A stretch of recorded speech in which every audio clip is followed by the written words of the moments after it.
Yeah, how's everybody doing? I just got done cleaning the one side of the barn here so I can get them fed. And then I can clean this side of the barn. But I thought I'd try for the third time to make this. Actually, I haven't posted a video here the last couple days because, as usual, something happens and ticks me off, puts me in a pissed off mood for the rest of the day. And then the second time I tried to make this video, my phone stopped on me, said storage is full. And I couldn't figure out what the hell's going on because, like I say, my videos, I just make them all on my phone. And usually after about a week, I delete, a bunch of stuff. So I couldn't figure out how the hell's my storage getting full. Well, here to come to find out, yeah, you delete it. There is a trash can it goes into and it empties. Like what I would have deleted today wouldn't get deleted for 30 days. So it's actually still on the phone, sitting in the trash can, holding up storage.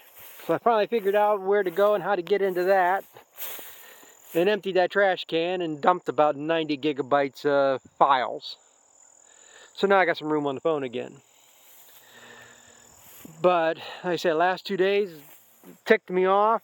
Like I say, today I didn't get much done because it rained. They had rain in the forecast. I didn't think we were going to get much of anything, but got decent rain this morning. Kind of slowed everything down.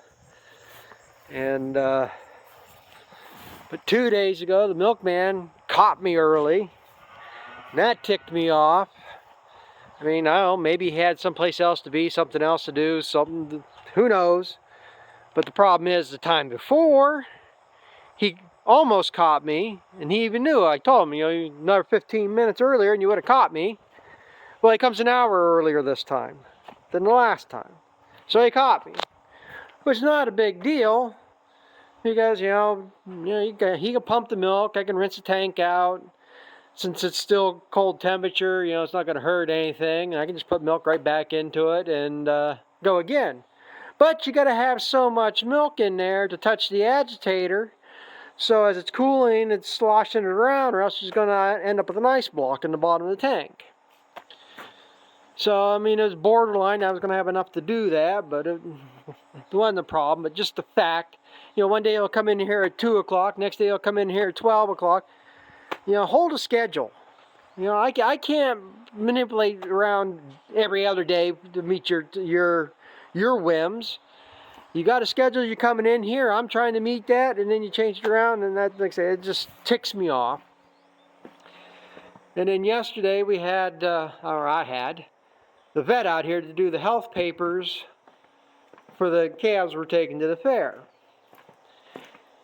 And then what we've done for years, all of a sudden, is different. We got to vaccinate the calves. And this is the other thing that's dumb. Depending on what fair you go to, each fair basically has different vaccination requirements. They all need respiratory vaccines. But basically around here, if you go into a Crawford County fair, you don't have to. But in Erie County fair, you have to vaccinate for rabies. Which I have no idea why I got vaccinated a cow for rabies. But, alright, 4 calves was $72 just for the rabies vaccination. And that's not counting the $106 from just to drive into the yard. I don't know what their hourly rate is anymore, and I forget, they were here for 20 minutes. I think she charged me for it. I forget what the hell that was. And then the respiratory vaccine. But what ticked me off on the respiratory, on this, was that every other year, I've been married since '99, and we've been taking my niece when she was in 4-H to the fairs. I'd have to do health papers for the cows of hers I was milking, this, that. I mean, we've been doing this for 20 years. It's always been the vet vaccinates them. Well, she tells me, no, you're supposed to vaccinate them. Just give me the date you vaccinated them.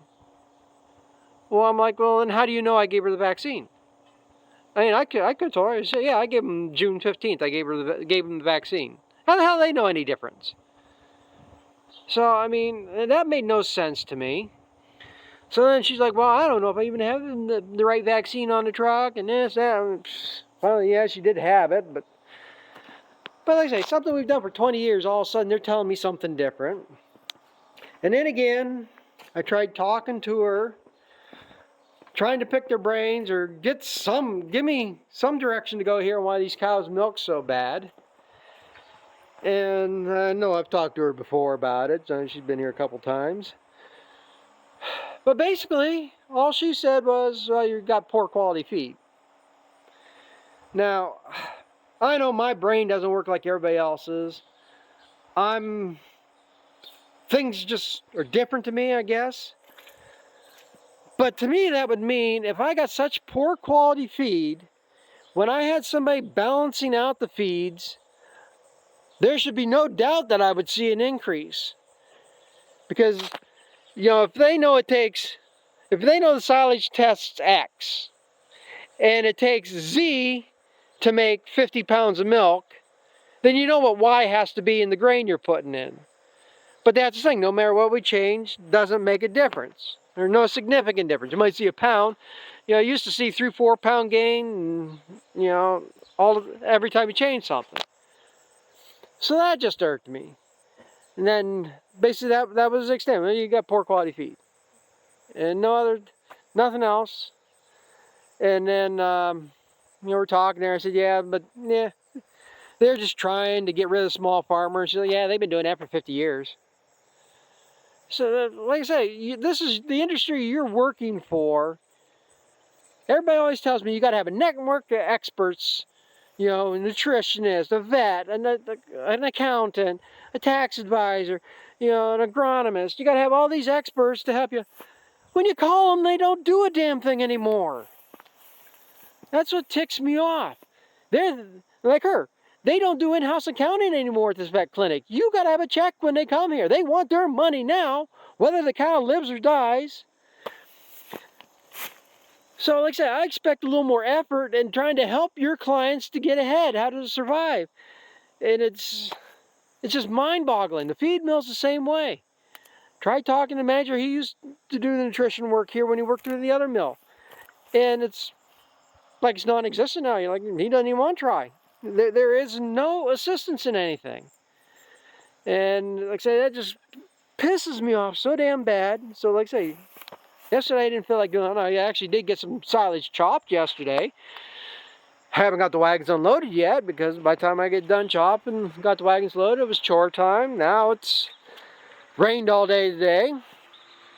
So that's what I'm hoping here now. I'm going to go mix feed here because I got to pull the tractor off the mixer. So like I said, no sense in going to unload the feed or the silage, then come back and hook it up to the mixer to mix feed to feed the cows. Like I said, I might do that first, so I'm only hooking once. But it's just getting mind-boggling. Round and round in circles you go. I say, I don't know. I really just got to come to the conclusion that, you know, it's hard to come to when you find out you're not wanted around anymore. And even though, like I said, and that's the thing, most of these places, their business don't rely on the dairy industry around here anymore. And they'll even tell you they lose money on dairy. Large animal vets will tell you they don't make money on large animals. Feed mill tells you they don't make money on the dairy end of it anymore. It's all the hobby farmers, horse people, you know. So, but I said maybe I'll get some footage of unloading silage here or something. I don't know. Yep, do something here. Tried to make one here the other day, mixing feed, but I can't get any good camera angles. So eventually I'll get one here or something. I don't know if I showed it or not. Maybe I show here. I ended up putting the tracks back on the skid steer because the other thing, this rain we just got, I can't dig in them grass bags anymore, so I had to put the tracks back on. Don't know if I'm going to tear up the axles with that clicking noise in it or not, but it is what it is. So I'm going to see if I can get the silage unloaded before chores. I don't need it sitting on the wagon overnight again.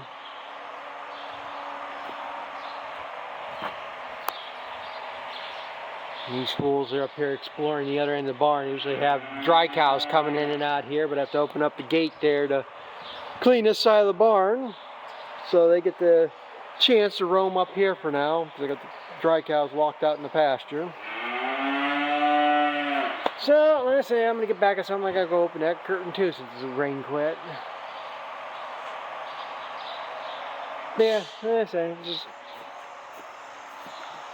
get these odd moods again, piss off, and don't care. So, like I say, I'll be back with something. Yeah, I guess I haven't even did any videoing of bagging here this time around, so...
Part I hate about bagging.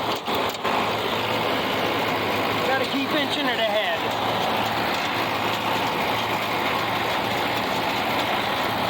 What's nice about a silo, you just pull up to it and fill it.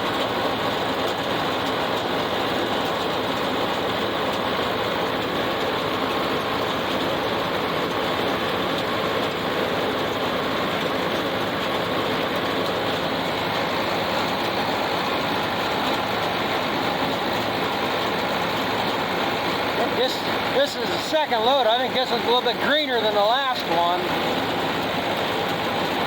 The problem is it's so light it just dries too fast. But at least now it's packing and making a good bag.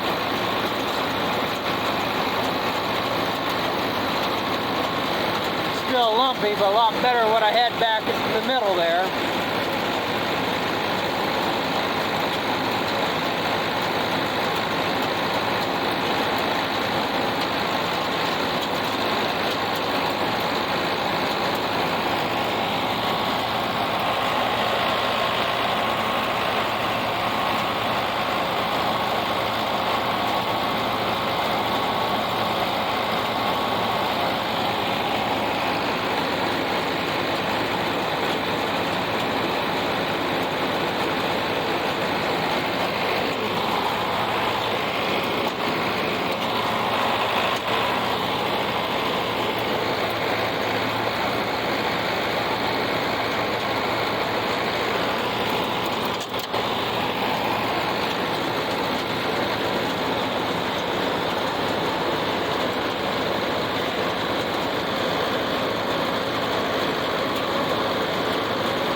count the number of folds left. How much bag I got? 2, 3, 4, 5, 6, 7, 8, 9, 10. Ooh, 11 folds. 12.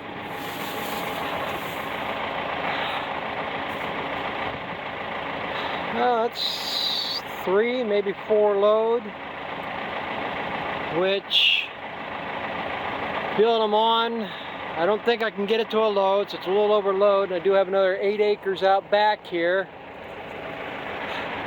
I might get 2 loads off it, so, I mean, it's short, but it's thick. I don't know. I'm gonna go look at it again. This rain might have boosted it up, and it's worth cutting. But that don't make sense too much, because that's going to put me out about here with the bag. And I was clear out to that point with the last 200-foot bag.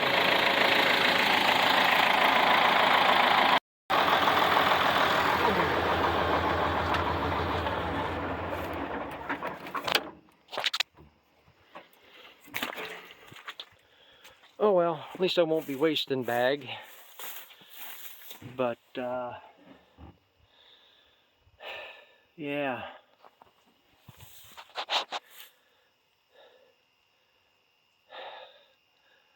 I don't know what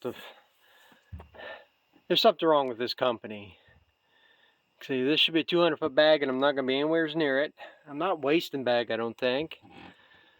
But last year, the one bag I did for custom work there, they had my cables run out all the way. We couldn't even undo the back cage, and they still had 7 or 8 folds left on the bagger. So that bag was like 250 foot. So like I say, they must cut these by weight instead of by length or something. I don't know. But it is what it is. So I guess that's going to be it for today. Thanks for watching, and we'll catch up with you later.